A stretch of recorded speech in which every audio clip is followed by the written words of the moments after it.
Hello guys, welcome back to my YouTube channel with new video.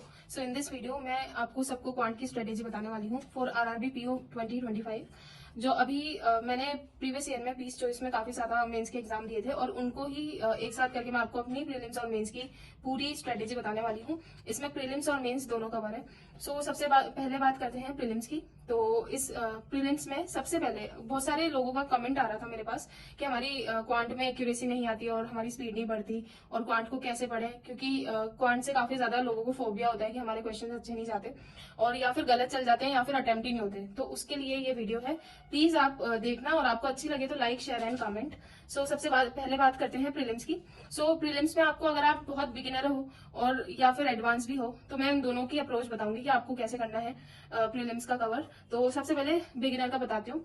सबसे पहले आप basic clear करो, ठीक है। बेसिक क्लियर करने में भले ही आप 2 मंथ्स भी दे दो या 3 मंथ्स भी दे दो, लेकिन बेसिक क्लियर करो। अगर आरआरबी पीओ नहीं तो उसके पीछे भी लाइंड अप 6 एग्जाम है टोटल, मतलब 5 एग्जाम तो है ही है। उसके बाद आरबीआई असिस्टेंट, एलआईसी एओ और काफी ज्यादा ईपीएफओ और ईएसआईसी की भी वैकेंसी आती है, तो आप उन सब में भी एलिजिबल हो। सबसे पहले अपने प्रीलिम्स के बेसिक क्लियर करो, ठीक है। प्रीलिम्स यानी क्वांट के बेसिक क्लियर करो प्रीलिम्स के लिए, ठीक है। अब ये बेसिक आप कहाँ से कर सकते हो? तो यार देखो, अगर आपके पास फ्री में पढ़ना चाहते हो आप, तो आप यूट्यूब से कौशिक सर से पढ़ सकते हो। और अगर आपको पेड में देखना है तो मैं प्रेफर करूंगी हर्षल सर और आशीष सर को। आशीष सर को मैं पिछले 1 साल से फॉलो कर रही हूँ, उससे पहले मैं कौशिक सर से ही पढ़ती थी। मैं आपको पूरी वीडियो के लास्ट में बता दूंगी कि मैंने कैसे नोट्स बनाए थे अपने। आशीष सर वाले भी नोट्स बताऊंगी और कौशिक सर वाले भी नोट्स बता दूंगी, ताकि आपको एक प्रेफरेंस मिल जाएगी, आप कैसे मतलब कैसे प्रेफर करो कि आप कैसे नोट्स बनाओ और क्या करो आगे, ठीक है। और सेकेंडली, जो भी प्रीलिम्स के टॉपिक होते हैं उनका मल्टीपल रिवीजन करना चाहिए।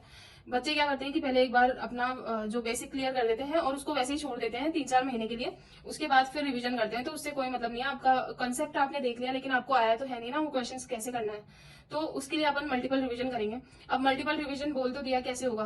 तो सबसे पहले बेसिक क्लियर करो 2 महीने के, ठीक है। और फिर डे वाइज कोई भी टॉपिक लो और उसके लेवल 1 के, लेवल 2 के ऐसे क्वेश्चंस लगाओ, ठीक है। मैंने अपनी एक वीडियो में क्वांट की बुक्स बता रखी हैं। उसमें एक बुक है 14,000 या फिर 20,000 बुक करके है क्वेश्चन की, वो है टेक्स्ट बुक से। अगर आप चाहते हो तो आप वो खरीद सकते हो, ज्यादा महंगी नहीं है, एक इन्वेस्टमेंट है, आप उसको खरीद सकते हो। उसमें लेवल 1 और लेवल 2 और लेवल 3 के क्वेश्चंस है।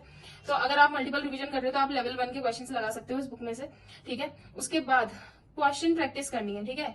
Understanding types of question. अब बहुत सारे बच्चे ऐसे समझते हैं कि प्रॉफिट एंड लॉस पढ़ लिया लेकिन ये एक नया सा क्वेश्चन आ गया तो ये कैसे आ गया, मतलब वो उनको समझ में नहीं आता। तो देखो, आप किसी भी टीचर से पढ़ रहे हो तो उसके टाइप्स पढ़ो, क्वेश्चन की टाइप कैसे बन सकते हैं। लाइक एक टॉपिक है, उससे सिर्फ कुछ ही टाइप रहते हैं उसके, उसमें पूरा टॉपिक कवर हो जाता है। तो आप उन टाइप को समझो, ना कि आप क्वेश्चन के पीछे भागो कि ये हो रहा है कि नहीं हो रहा। आप टाइप्स को समझो तो आपके इजीली क्वेश्चंस होने लग जाएंगे। प्रीलिम्स लेवल के तो होने लग जाएंगे, मेंस में थोड़ा सा हमको प्रैक्टिस करने की जरूरत पड़ती है, पर प्रीलिम्स में तो हो ही जाएगा। और फोर्थ थिंग है कि डेली प्रैक्टिस, ठीक है। डेली प्रैक्टिस करने से ही आपकी क्वांट अच्छी होगी। अगर आप सोच रहे हो कि क्वांट अच्छी नहीं है और प्रैक्टिस भी नहीं करनी है, तो मुझे नहीं लगता आपके क्वांट में अच्छे मार्क्स भी आ पाएंगे, ठीक है। अब जैसे कि मैंने बताया ये बिगिनर लेवल का था, तो अब उनके लिए मैं बताना चाहूंगी कि आप अरिथमेटिक में प्रेफरेंस कैसे दो टॉपिक्स की, ठीक है। सबसे पहले टॉपिक कौन सा पढ़ना है और बाद में कौन सा पढ़ना है।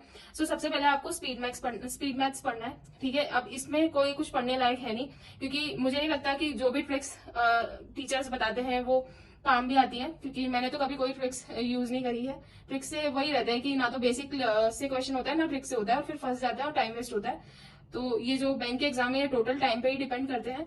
तो मैं तो यही बोलूंगी आपसे कि ट्रिक्स के पीछे मत भागो, एक्यूरेसी के पीछे भागो, क्वेश्चन की प्रैक्टिस करो और अपनी स्पीड मेंटेन करो, तो उससे सिलेक्शन इजीली हो जाएगा। स्पीड मैथ्स की बात करते हैं। तो इसमें आप, अगर आपको देखना है तो आप सिंप्लीफिकेशन और अप्रोक्सीमेशन के देख सकते हो, बाकी बहुत इजी होता है। जो जिनकी ग्रेजुएशन बायो से या फिर कॉमर्स वाले जो भी बच्चे हैं वो देख सकते हैं, अगर उनको कुछ भी प्रॉब्लम हो, क्योंकि वो 10th लेवल तक ही मैथ्स पढ़ पाते हैं, उसके बाद तो उनकी रहती नहीं है। तो आप इनके देख सकते हो। और उसके बाद एक नंबर सीरीज वाला टॉपिक है, इसके आप देख सकते हो। इसमें कुछ ही टाइप्स की नंबर सीरीज रहती है, ठीक है। उसको देख लो एक बार कि कैसे क्या बन रही है और उसके बेसिस पे डेली प्रैक्टिस करो नंबर सीरीज की। उसके बाद क्वाड्रेटिक इक्वेशन में क्यूबिक इक्वेशन भी जोड़ूंगी मैं। क्यूबिक ये जो रहती है ये पीओ मेंस में आती है, ठीक है। ये क्लरिकल मेंस में तो रेयरली आती है, लेकिन पीओ मेंस में ज्यादातर आती है। तो ये इनके टॉपिक देख लेना आप एक बार कोई भी कोर्स में, ठीक है, तो इनको भी क्लियर कर लेना कि कैसे सॉल्व होती है। सो अब अरिथमेटिक के टॉपिक में सबसे पहले तो हमारा स्पीड मैथ्स करना है हमको, सेकेंडली हमें परसेंटेज वाला टॉपिक करना है, फिर रेशियो एंड प्रोपोर्शन करना है, फिर मिक्सचर एंड एलिगेशन करना है, एंड फिर प्रॉफिट लॉस, फिर partnership, ages, SI and CI, time work and wages, फिर पाइप एंड सिस्टम, फिर TSD यानी टाइम स्पीड एंड डिस्टेंस, फिर बोर्ड एंड स्ट्रीम, फिर नंबर सिस्टम, फिर एवरेज और मेंसुरेशन, उसके बाद PNC यानी परम्यूटेशन एंड कॉम्बिनेशन, उसके बाद प्रोबेबिलिटी। आप एक स्क्रीनशॉट ले सकते हो इन टॉपिक का, आप इसी तरीके से पढ़ना। मैं बोल रही हूँ आपको, बहुत सारे बच्चे ऐसा होते हैं कि परसेंटेज के बाद डायरेक्ट कूद जाते हैं प्रॉफिट एंड लॉस पे, बीच के 2 टॉपिक खा जाते हैं, तो उनको फिर वो प्रॉफिट एंड लॉस भी समझ में नहीं आता। तो अगर आप इस प्रेफरेंस से अगर अरिथमेटिक करते हो तो आपको इजिली समझ में आएंगे, और जैसे आपके जो पहले वाले टॉपिक हो चुके हैं उन्हीं के रिपीटेशन आपको इन सब में देखने को मिलेंगे, तो आपके ये वाले मजबूत भी होते जाएंगे। तो इसी प्रेफरेंस में अपने टॉपिक्स करना अरिथमेटिक के, अगर आप बिगिनर हो तो भी और एडवांस हो तो भी, मतलब आपने दे रखे हैं पेपर और अगर आप आगे की तैयारी कर रहे हो तो उसके लिए भी आप ऐसे ही प्रिपेयर करना अपने टॉपिक्स। इसमें ये होता है कि अपनी एक्यूरेसी भी होती है, और पहली बात की अब जैसे पार्टनरशिप के क्वेश्चन है तो कुछ तो एलिगेशन से भी होते हैं, कुछ रेशियो का भी काम करते हैं, तो अगर आपको ये दो टॉपिक ही नहीं आ रहे तो आप आगे कैसे पढ़ोगे फिर। तो इसलिए इस तरीके से ही आप अरिथमेटिक को करें। तो ये बात हो गई प्रीलिम्स की।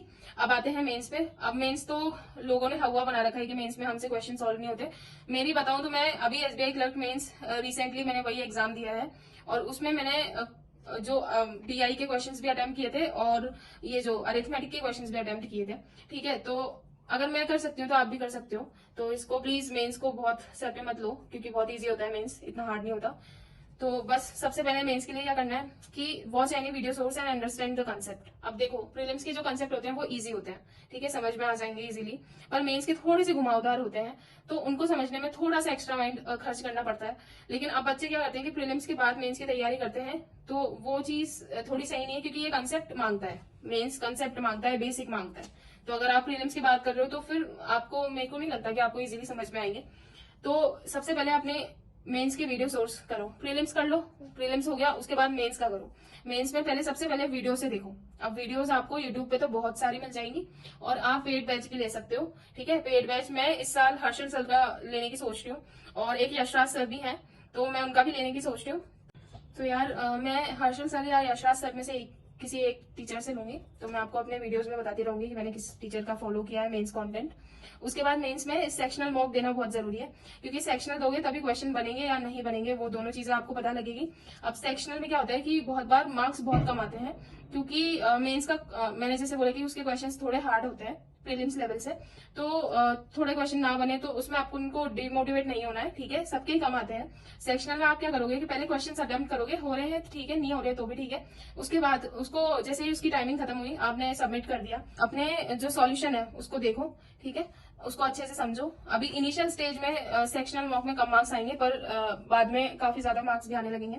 उसके बाद जो बुक मैंने आपको बताई थी टेक्स्ट बुक की, आप उसके लेवल 3 के क्वेश्चन लगा सकते हो, और हाई लेवल क्वेश्चन लगाओ मेंस लेवल के, ठीक है। ये अपन को PDF भी मिल जाती है बहुत सारी की टीचर्स की, और आप यूट्यूब पे भी जो वीडियो आती है उनसे भी कर सकते हो पोस्ट करके, और अपनी क्वेश्चन सॉल्व करो, नहीं आ रहा तो टीचर का देखो और उनके कंसेप्ट समझो, ठीक है।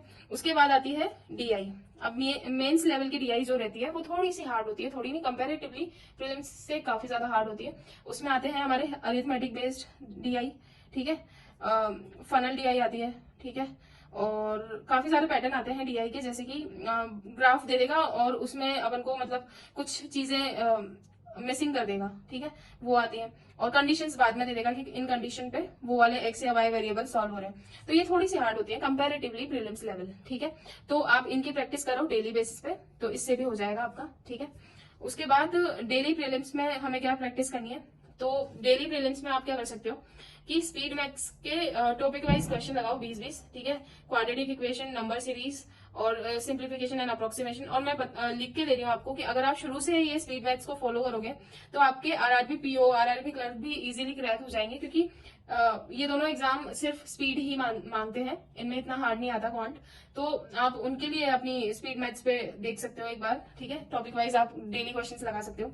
उसके बाद डेली हमको revision square cube table fraction का करना है, ठीक है। स्क्वायर क्यूब टेबल, स्क्वायर आप कर लेना 50 तक, क्यूब आप कर लेना 30 तक, टेबल्स आप कर लेना 20 तक, और अगर हो सके तो 25 तक, ठीक है। और फ्रैक्शन आप देख लेना, जो भी इंपॉर्टेंट फ्रैक्शन है वो टीचर्स वैसे लिखा देते हैं, बट अगर करनी हो तो आप 20 तक कर लेना, 1 से लेकर 20 तक, ठीक है। जितने भी फ्रैक्शंस होते हैं सारी, और उनका डेली रिवीजन करना। और थर्डली आपको डाटा इंटरप्रिटेशन के डेली 10 सेट लगाने हैं, 10 सेट यानी 50 क्वेश्चंस, ठीक है। 10 सेट रोजाना लगाओगे तो आपकी स्पीड मेंटेन रहेगी, इजीली आप डीआई को देख के समझ जाओगे कि इसमें क्या पूछा गया है। और मेरे साथ आरआरबीज में यही प्रॉब्लम रही थी कि मैंने ये सब डेली में नहीं लगाया था पहले जब मैं पेपर देती थी। इस साल वाले में तो मेरे अच्छे आए थे मार्क्स, लेकिन ये चीजें मैंने पहले से प्रैक्टिस नहीं की थी जिसकी वजह से मेरे मार्क्स कम आए। लेकिन इनकी ही प्रैक्टिस करी तो अच्छे भी आए हैं मार्क्स। तो आपसे भी मैं यही बोलना चाहूंगी कि इनकी प्रैक्टिस डे 1 से करना, ठीक है। बेसिक क्लियर करो, डे 1 से इनकी प्रैक्टिस करना, तो एंड में भी ये बहुत अच्छा रिजल्ट देंगे। और मैं बस इतना बोलना चाहूंगी कि prelims is all about speed. अगर आपकी एक बार स्पीड आ गई तो आप इजीली सारे एग्जाम्स निकाल लोगे प्रीलिम्स के। तो स्पीड पे फोकस करो, एक्यूरेसी पे फोकस करो, तो इन दोनों चीजों से क्वांट आपकी बहुत अच्छी हो जाएगी। And that's it for the video. अगर आपको मेरी वीडियो अच्छी लगी हो तो please like share and subscribe my channel, and thank you for watching.